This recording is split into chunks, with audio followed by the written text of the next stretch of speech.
প্রিয় ছাত্রছাত্রী, যারা ক্যালকাটা ইউনিভার্সিটিতে সেমিস্টার 4-এ ইকোনমিক্স জেনারেল সিসি কিংবা GE4 সাবজেক্টটি রেখেছো, তাদের জন্য এই ভিডিওতে 5 মার্কের, 10 মার্কের এবং 2 মার্কের প্রশ্ন আমি সাজেশান আগে থেকেই দিয়েছি বাংলা এবং ইংলিশ ভার্সানে।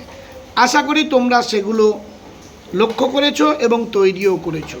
বারবার তোমরা অনেকে রিকোয়েস্ট করছো লাস্ট মিনিট সাজেশান হিসেবে কিছু বলে দেওয়ার জন্য, তা আমি তোমাদেরকে কিছু প্রশ্ন কম করে বলে দিচ্ছি, যেটা না পড়লেই একেবারে নয় এবং পরীক্ষাতে অতি অবশ্যই তোমরা পাবে। তার মধ্যে 3-এর দাগের প্রশ্নটি 10 মার্কের জন্য ভালো করে তোমরা তৈরি করবে। 3-এর দাগের প্রশ্নটি ভালোভাবে তৈরি করবে।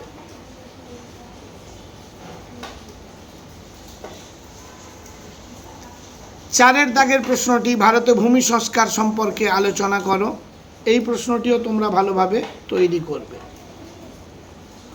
ইম্পর্ট্যান্ট। 5-এর দাগের প্রশ্নটি ভেরি ইম্পর্ট্যান্ট, তৈরি করবে। ভারতে শিল্প রুগ্নতার কারণগুলি লেখো, 10 মার্কের জন্য। এবং 6-এর প্রশ্নটি ভারত সরকারের 1991 সালে গৃহীত শিল্পনীতির বৈশিষ্ট্যগুলি আলোচনা করো, এই প্রশ্নটি।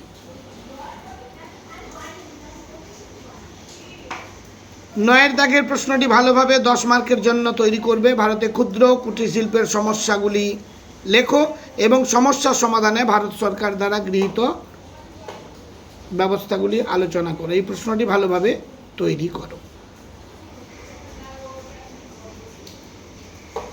5 মার্কের জন্য যেগুলো তৈরি করবে, কৃষি ও গ্রামোন্নয়নে নাবার্ডের ভূমিকা আলোচনা করো, এই প্রশ্নটি ভালোভাবে তৈরি করো। এবং 5 মার্কের জন্য ভারতীয় অর্থনীতিতে কৃষির গুরুত্ব লেখো।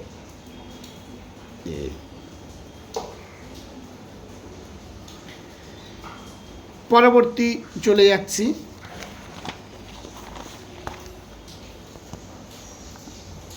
ভারতে কৃষি বিপণনের সমস্যাগুলি ব্যাখ্যা করো, 5 মার্কের জন্য প্রশ্নটি তৈরি করবে এবং 10 মার্কের জন্য এই প্রশ্নটি তৈরি করবে। ভারতে গ্রামীণ ঋণের সমস্যাগুলি আলোচনা করো, এই সমস্যার সমাধানে ভারত সরকার কি পদক্ষেপ নিয়েছে। 2 মার্কের জন্য যেগুলো তৈরি করবে, পাশে আমি স্টার চিহ্ন দিয়ে দিয়েছি, তোমরা প্রথম থেকে শেষ পর্যন্ত দেখে নাও, ইম্পর্ট্যান্ট কোয়েশ্চেন।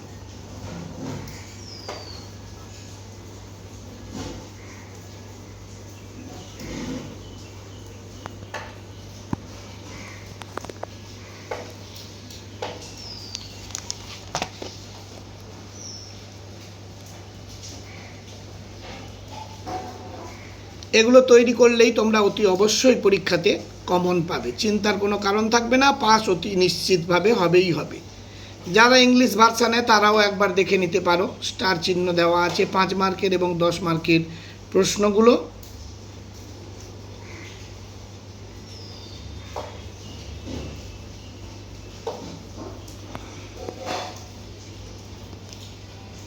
এবারে তোমরা 2 মার্কের প্রশ্নগুলো দেখে নাও।